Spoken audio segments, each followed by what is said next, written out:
What's going on, Alamo City Movie Talk fans? As always, I'm your host, Ryan D. aka Ryan 680. I'm Angela. Thank you, Ange. And this is Alamo City Movie Talk, guys. Thank you so much for making this part of your day. You know what to do, guys. Like, share, and subscribe.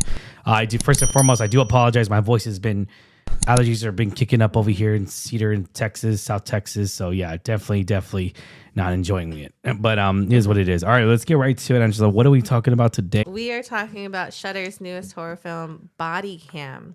Not to be confused with the 2020 Bodycam version with Mary J. Blige. 2020 stream, and then officially streamed in 2021. Yeah. Mm-hmm. So this is the 2025 version. Came out last year. Two police officers investigate a domestic dispute, and there's an accidental shooting. Not wanting to be crucified by the public, the officers attempt to cover it up, only to uncover that the cameras aren't the only things that are watching them. So Ryan, kick us off. I was pretty excited about this because I kind of like Shudder films. I'm not gonna lie, some of them are pretty cool. I like some. What were your thoughts? I think we saw like a small snippet, or I don't know if it was a trailer or something of it, and it was a very interesting concept. What were your thoughts going into this, and did this live up to your expectations? So first and foremost, I do want to say this, Angela. This did live up to my expectations. I'm going to tell you why. This movie felt like End of Watch. Mm-hmm. If you do not know, I love End of Watch. That's a great movie by David Ayer with Jake Gyllenhaal, Michael Pena. It felt so much like that, but if they weren't facing gangsters, if they were facing a demon. And that's essentially what this movie is. Pretty much, like to sum it up for moviegoers out there, it's End of Watch, but you add demons instead of Big Evil, which was the bad guy in End of Watch, instead of being an actual human being here. Mm-hmm. This movie is so fucking good. You get so many raw images here. Well, it's all that you the get body the cam footage. Officers and everything, and yeah, that's the whole point, right? It's all the body cam and like the police footage, like in their car, like it's literally that filmed from that perspective. And I love how it's filmed because you could kind of see the flashlight angles. You could see that when they step into a house, you get to see those different side of rooms where like you know what it feels like. Okay, it feels like End of Watch mixed with Resident Evil. Like it looks like you're playing a Resident Evil game, and I love movies when they do stuff like that because they really put you into their world, into what they're experiencing for the very first time. And so I was very, very pleasantly surprised with this movie. This movie had so many different angles that it went through. It was very unpredictable, first and foremost, and that's a fucking great thing because that was one of the things I was just like, I don't know, Shudder doesn't really. Some of their movies kind of just go a little overboard, but this movie did not. And this movie stayed within its realm. And yes, did it make some risks? Of course it does. Why shouldn't it? But at the same time, though, I feel like there was like a small budget movie that just exceeded all my expectations here. I really did. And I really thought it was very inventive. And you get to see this, I guess, this different angles from like if you're watching, I mean, obviously you're watching it from the body, that's the whole point of the movie, but at the same time though, I appreciated how many of these people put their hard work into this film. And you get to see that, you get to see the passion, and granted you get to see some CGI moments in here that are not that great, but that's not the point. The point is that this movie focuses a lot on the aesthetics and focuses a lot on the more physical horror and the more practical effects, and I really love and appreciate that. Yeah, I agree. It's a pretty simple story. It's just like how the synopsis says. Like, it's just two officers that respond to this house. There is very creepy things right off the start that happen that you're like, okay, what's going on? It's definitely something a little bit more sinister in the air. Because they have a domestic disturbance. That's why they get called out there. And then obviously things go wrong. The shooting takes place.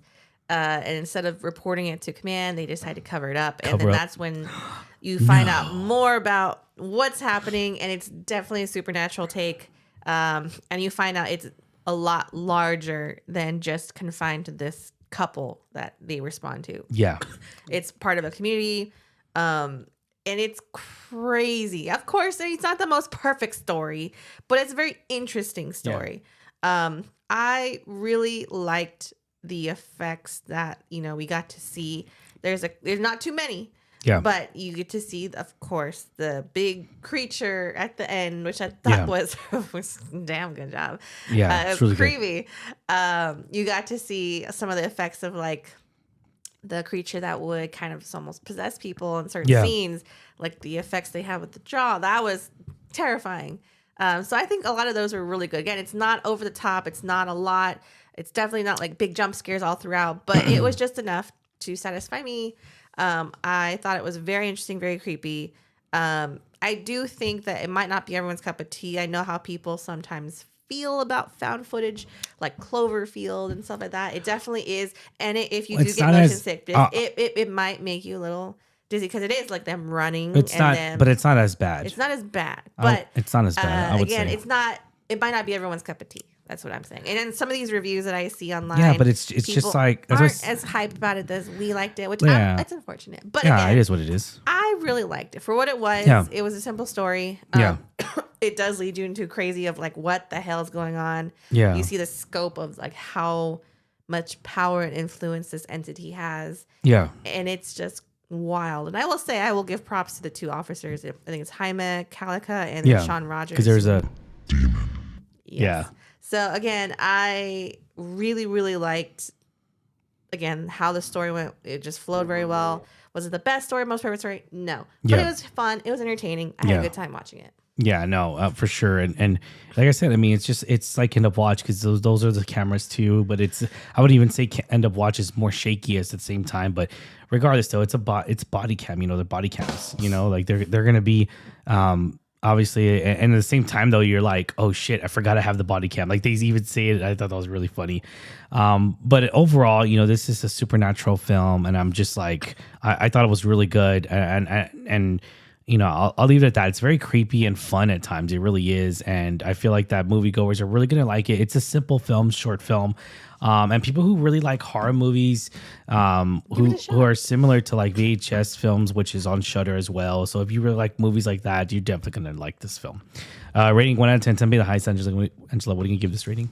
I mean, like I said, I really liked it, and it might be controversial, but I gave it a 7 because, you know, at the end of the day, that's a good one. Pretty entertaining story. I really enjoyed the story, how it went. Definitely gave me the creeps.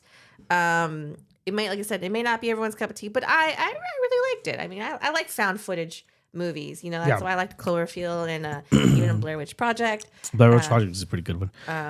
Again, I really like those.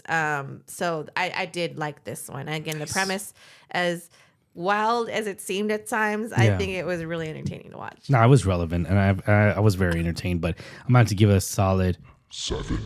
And I'm gonna leave it at that. I really enjoyed this film. Like I said, it's a really good solid movie. It's pretty good. Like you found this footage somewhere, and the ending he gets a little crazy, and he gets a little out of the norm, if you will. And I will say that creature is crazy. Yeah, as soon as you see that creature, you're like, what the hell? Yeah, you're like, like bruh. But anyways, all right, guys. Well, thank you so much for making this a part of your day. I do recommend this movie. Obviously, we do recommend it, giving it above average rating. Go see it on Shudder, guys. And I'm kind of bummed that we didn't get to see this in the theater. Yeah, it would have been cool. It would have been a cool experience to see it in a theater. We got to see it in the comfort of our home. Thank you, Shudder. Yeah. Thank you, Shudder. Shudder. I think given like to have like the bigger screen and better sound for some of those effects would have been pretty cool. Of course. Why wouldn't it be? And I'll leave it at that. But it sucks. Yeah, it's not gonna make no money in the box office. So because it did not go to theaters, which I'm kind of bummed because it should have been. It really did. Movies like this deserve to be in theaters because there's quite a bit of films I've seen that are just, why is this in theaters? Like you just walk out of theater, like it's like, what did I just watch? Yeah, there's been some movies like that. All right, guys, thank you so much for making this a part of your day. As always, I am your host, Ryan D. Ryan680. Man, shot that Cali. Alamo City Movie Talk, guys. You know what to do. Like, share, subscribe, and we'll see you at the movies. Latest.